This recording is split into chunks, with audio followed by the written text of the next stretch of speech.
You searched for how to buy shares of Cars.com Inc., the online automotive marketplace listed on NASDAQ under the ticker CARS. This video is educational only and not financial advice. Consider risks and do your own research before investing. You need a broker to trade stocks, and we will use eToro as an example to show the steps. After signing up, you must verify your account, usually with an identity document, and add funds before you can buy. Use the platform search bar and type the ticker CARS to locate Cars.com Inc. Make sure you select the NASDAQ-listed share to find the correct asset. Open the asset page to view basic company information and the price chart. Double-check that the listing shows Cars.com Inc. on NASDAQ with the ticker CARS to confirm it is the right stock. To place a buy order, click Invest or Buy.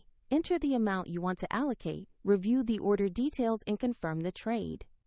If the market is closed, the order may be queued for the next session, and if you have insufficient funds, the platform will prompt you to add money before confirming. Your new position will appear in your portfolio once the trade is processed. Find the eToro link in the description if you want to follow the example.